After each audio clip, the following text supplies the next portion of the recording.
Welcome students. आज electrochemistry topic में हम डिटरमिन करेंगे determination of cell potential by Nernst equation. हमने डिस्कस इससे पहले किया था इलेक्ट्रोड पोटेंशियल डिटर्मिनेशन ऑफ। इससे पहले जो किया था हमने किया था डिटर्मिनेशन ऑफ इलेक्ट्रोड पोटेंशियल।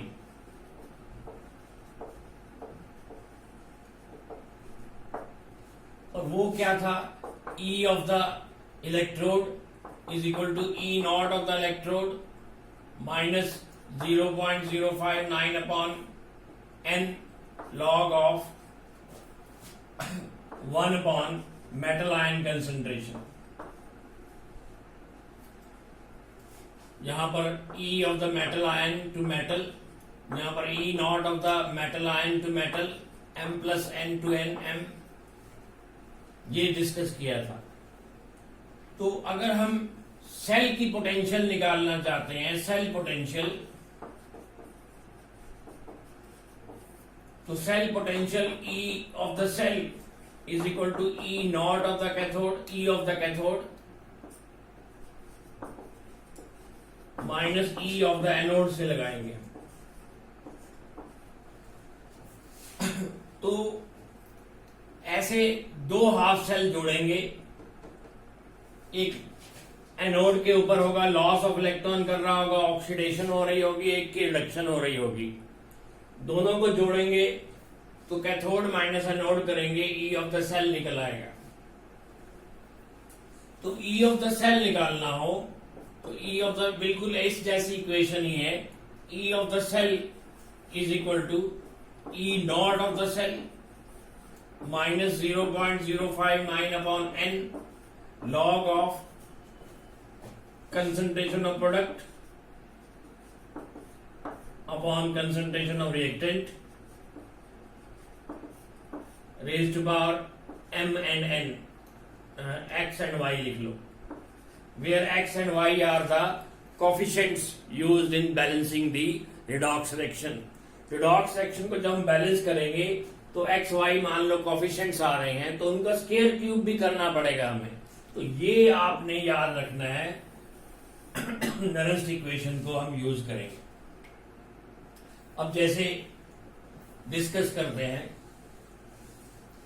कि दो हाफ सेल जो है डिफरेंट कंसंट्रेशन के ऊपर अगर हम जोड़ दें तो पूरा सेल बन जाता है, इलेक्ट्रोड जो है सेल बन जाएगा। इलेक्ट्रोड पोटेंशियल दो हाफ सेल के जोड़ दें तो कंप्लीट सेल का पोटेंशियल क्या होगा वो नरस्ट इक्वेशन से निकालेंगे। अब वही हम करेंगे कि जैसे calculate the cell potential, calculate the cell potential for the following cell copper to copper plus 2 ion, concentration of copper ion 0.01 molar, salt bridge, this parallel double line जो बताती है वो salt bridge को बताती है। तो this gives silver ion, concentration of silver ion 0.02 molar to silver solid। इस half cell anode और हाफ सेल कैथोड को ज्वाइन कर दिया, जोड़ दिया थ्रू सॉल्ट ब्रिज, तो what will be the cell potential कितना होगा, ठीक है, ये निकालना है। तो सबसे पहले क्या करना होता है कि ये जो लेफ्ट वाला पार्ट होता है ये, और ये राइट वाला पार्ट है सेल का, तो लेफ्ट वाले को एनोड बनता है, ये लॉस ऑफ इलेक्ट्रॉन होता है, और राइट वाले का गेन ऑफ इलेक्ट्रॉन होता है, रिडक्शन होती है कैथोड के ऊपर, कैथोड के ऊपर रिडक्शन और एनोड के ऊपर ऑक्सीडेशन होती है। The two half cell reactions are two half cell given reactions are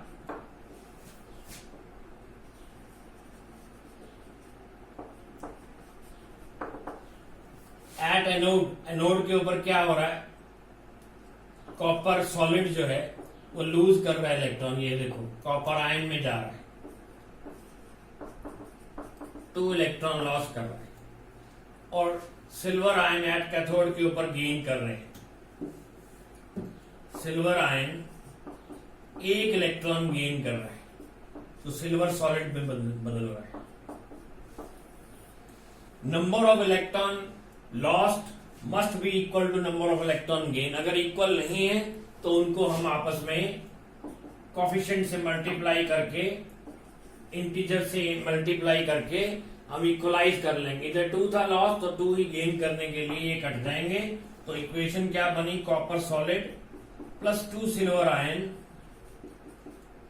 gives copper plus 2 ion plus 2 silver solid,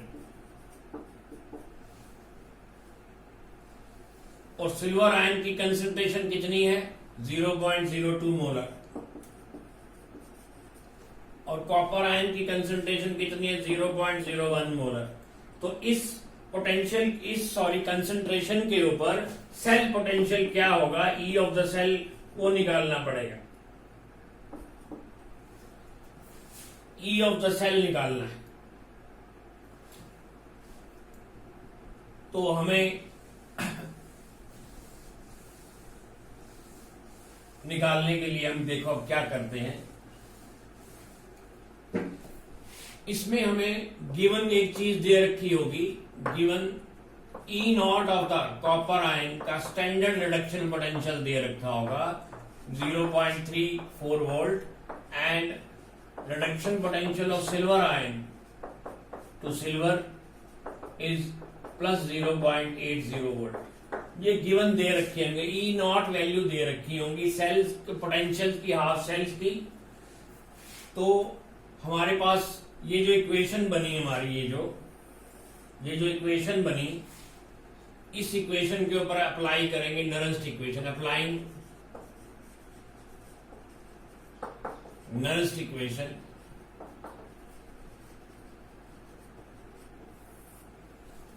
तो Nernst equation E of the cell is equal to E not of the cell minus 0.059 upon N log of product upon reactant. तो पूरा लिख देता हूं पहले, product की concentration raise to power X, reactant raise to power Y, ये concentration है। तो इसके लिए हमें क्या करना पड़ेगा, पहले हमें E not of the cell find out करना पड़ेगा, वो यहां से फाइंड आउट करेंगे, ये जो दे रखे हैं हमें। तो E not of the cell is equal to E not of the cathode minus E not of the anode. Cathode कौन है, सिल्वर आयन, सिल्वर आयन का रिडक्शन पोटेंशियल, ये SRP वैल्यूज लेनी होती है हमेशा, स्टैंडर्ड रिडक्शन पोटेंशियल वैल्यूज लेनी होती हैं। तो दीज आर इक्वल टू, ये कितने दे रखी है सिल्वर की, 0.80 volt minus 0.34 volt is equal to 0.46 volt. This is the E not of the cell, E not value are.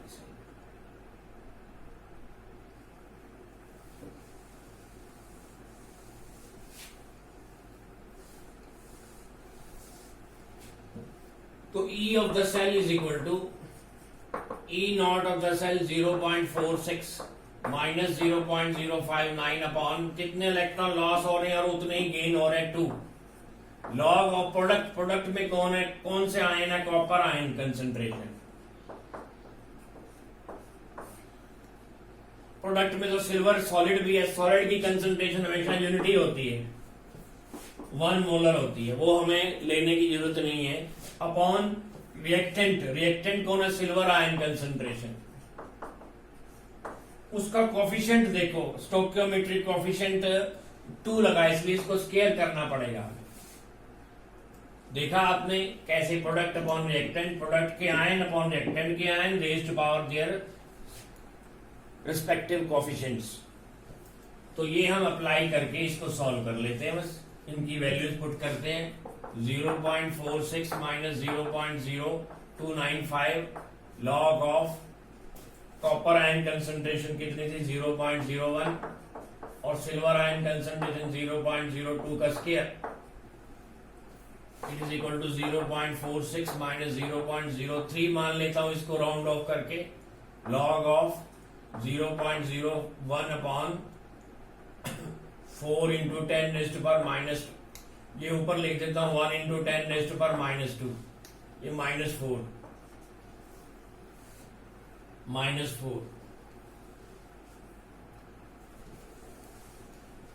तो this is equal to 0.46 minus 0.03 log of, ये ऊपर जाके 100 बन जाएगा अपॉन 4, तो 0.46 minus 0.03 log of 100 minus log of 4, this is equal to, चलो इसको यहां पे सॉल्व कर देता, तो E of the cell is equal to 0.46 minus 0.03 log of 100 to log of 4 is equal to 0.60, तो 0.46 माइनस 0.03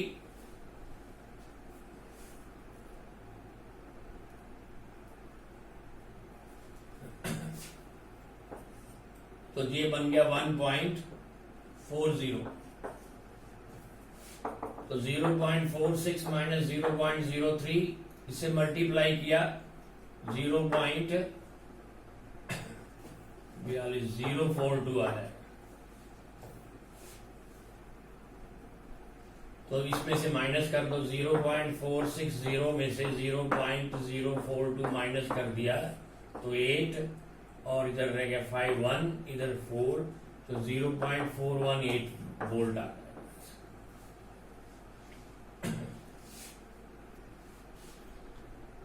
ठीक है बच्चों, तो इस तरीके से कंफर्म कर लेता हूं कहीं मिस्टेक तो नहीं हुई। 1.4 इंटू 0.03 किया 0.042, इसमें से माइनस किया 0.418 वोल्ट इज द आंसर। ठीक है, तो ये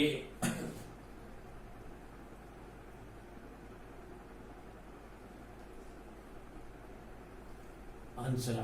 तो इसी तरीके से और भी एक आध क्वेश्चन डिस्कस कर लेते हैं ताकि आपके और बेटर कंसेप्ट डेवलप हो जाए। लॉग को थोड़ा सॉल्व करना थोड़ा सा होता है और कुछ नहीं।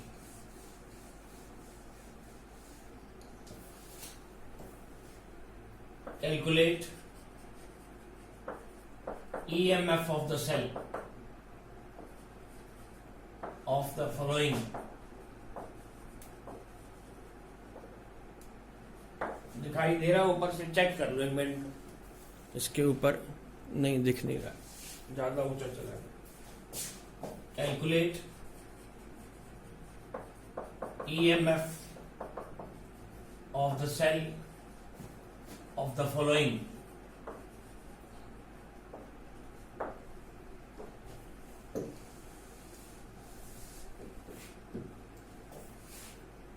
aluminium solid to aluminium ion 0.05 molar salt bridge, copper +2 ion 0.1 molar to copper solid,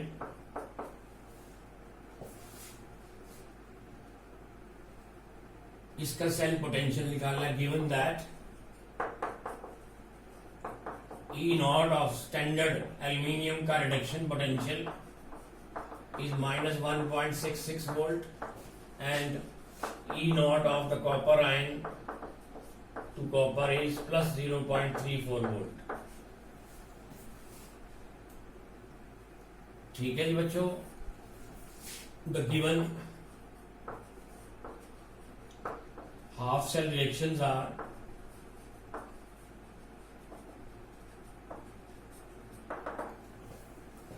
aluminium anode के ऊपर at anode loss of electron हो रहा है। एल्यूमिनियम सॉलिड 3 इलेक्ट्रॉन लॉस कर रहा है और at cathode copper ion gain कर रहा है 2 इलेक्ट्रॉन, कॉपर सॉलिड बन रहा है। तो number of electron lost must be equal to number of electron gained, लेकिन इक्वलाइज नहीं है, इसलिए हम क्या करेंगे, इनको मल्टीप्लाई करेंगे विथ 2, इसको मल्टीप्लाई करेंगे सारी इक्वेशन को विथ 3, तो क्या बन जाएगा, 6 इलेक्ट्रॉन लॉस हो जाएंगे, 6 गेन हो जाएंगे। 2 aluminium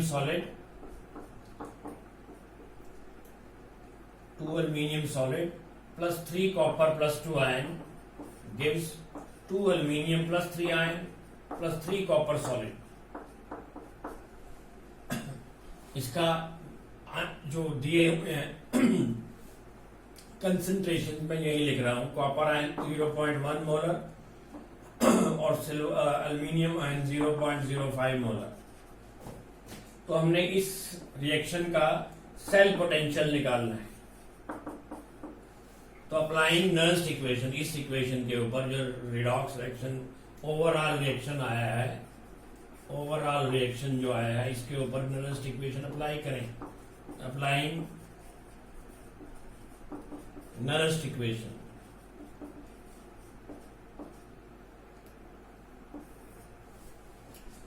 E of the cell निकालना है, it is equal to E not of the cell minus 0.059 upon n, n की वैल्यू 6 है, 6 इलेक्ट्रॉन लॉस और 6 गेन हो रहे हैं, हमेशा इक्वलाइज होने चाहिए।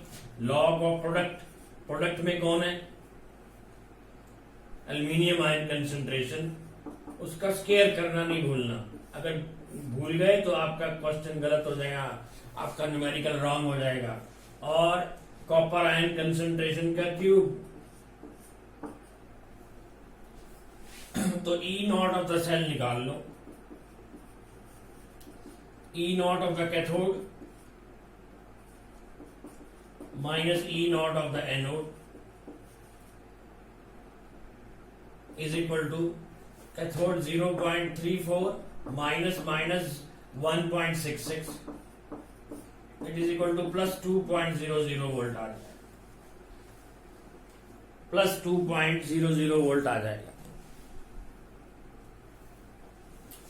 अब ये नर्स्ट इक्वेशन में ये वैल्यूज पुट कर देते हैं, तो हमारे पास इसको सॉल्व कर लेंगे लॉग लेकर। तो E of the cell is equal to E not of the cell 2.00 minus 0.059 upon 6 log of product में एल्यूमिनियम आयन कंसंट्रेशन कितनी है 0.05, इसका square upon copper ion concentration कितनी है 0.1 का क्यूब। तो this is equal to 2.00 minus 0.01 आ जाएगा अप्रोक्सीमेटली काट कर, log of 5 into 10 raised to power minus 4 25 into 10 raised to power minus 4 upon 1 into 10 raised to power minus 3, तो it is equal to 2.0 minus 0.01 log of, ये ऊपर जाके ये नीचे आ जाएगा 10, तो 2.5 आ जाएगा, 2.5 आ, इसका लॉग देख लो 2.5 का कितना होता है, तो ई ऑफ द सेल हमारा आंसर आ जाएगा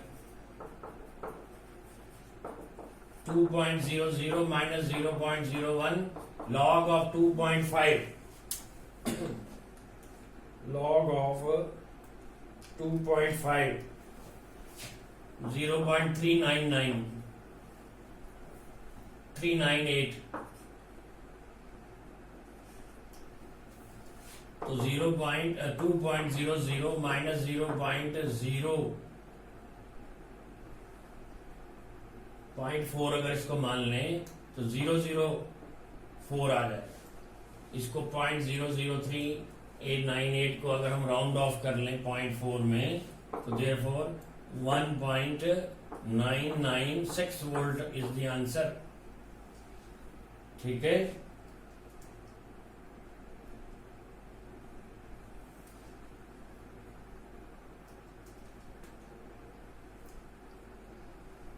तो 2 माइनस 0.004 किया तो 1.996 वोल्ट आंसर आ गया, बिल्कुल सही है।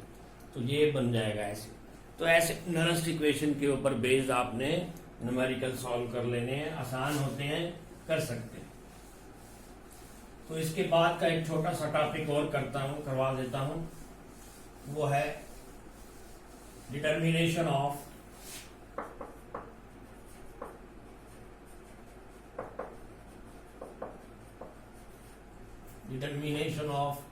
Equilibrium constant.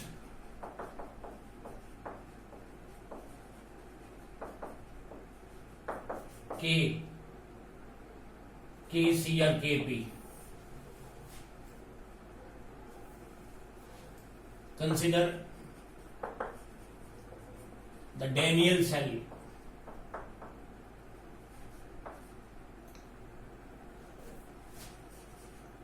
Daniell सेल कौन सा होता है? वो जिंक सॉलिड और कॉपर आयन वाला होता है, aqueous. To give copper solid plus zinc ion, aqueous. अब देखो, जैसे जैसे ये सेल रिएक्शन चल रहा है जैसे जैसे ये कंप्लीट सेल रिएक्शन अकर हो रहा है, तो क्या हो रहा होता है, कॉपर आयन की कंसंट्रेशन जो है डिक्रीज हो रही होती है। Concentration, decrease in concentration of copper ion हो रही होती है, और increase in concentration of zinc ion हो रही होती है। तो अगर डिक्रीज इन कंसंट्रेशन हो रही होगी, तो according to le चैटलियर्स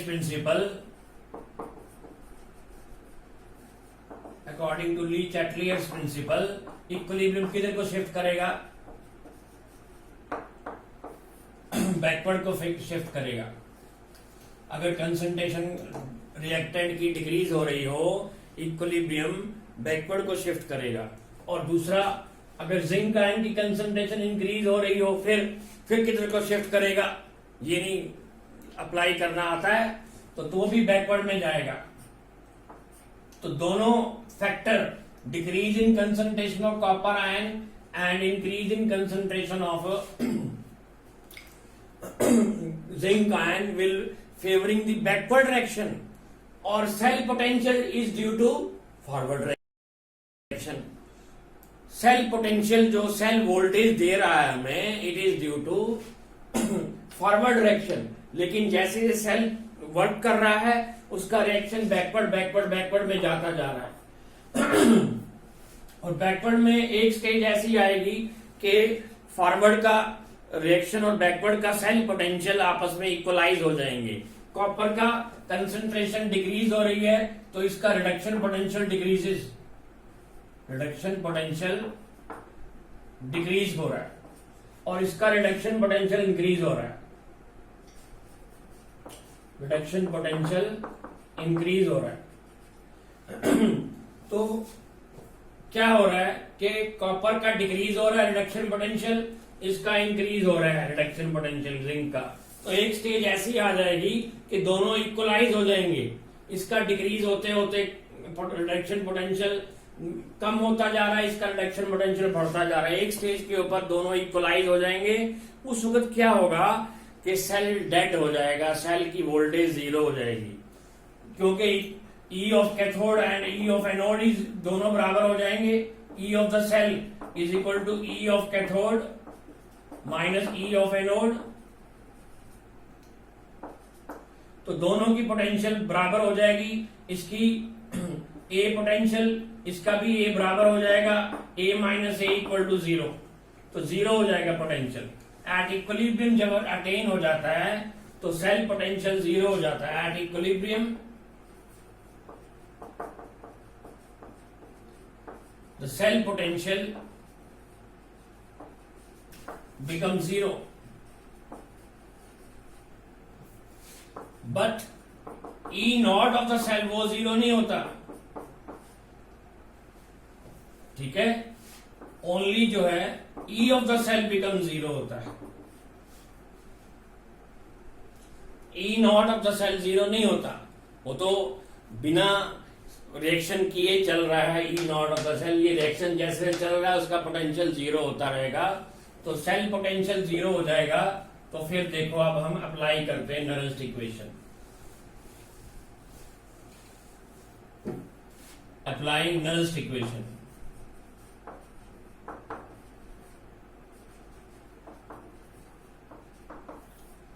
E of the cell is equal to E naught of the cell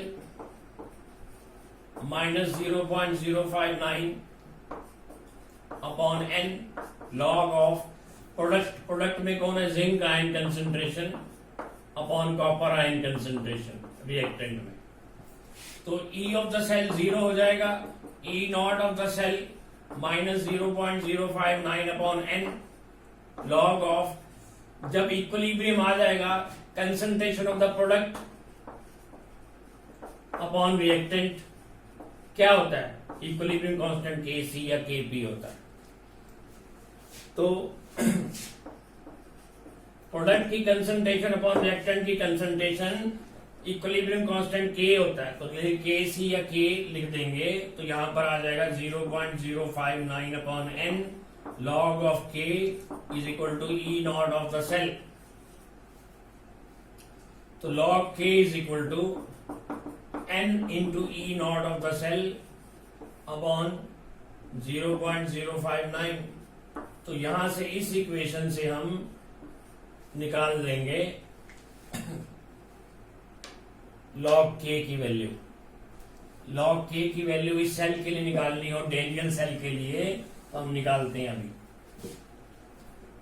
Here n is equal to 2, E not of the cell जो होता है वो E not of the cathode minus E not of the anode होता है।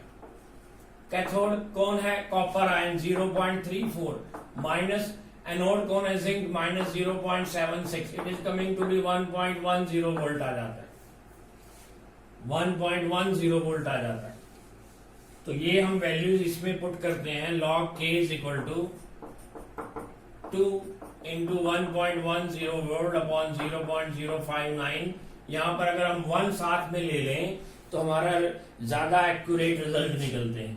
तो इसको solve कर लें तो 2.2 डिवाइडेड बाय 0.0591 तो 37.23 अप्रोक्सीमेटली, मैंने थोड़ा राउंड ऑफ कर दिया, इतना आ रहा है।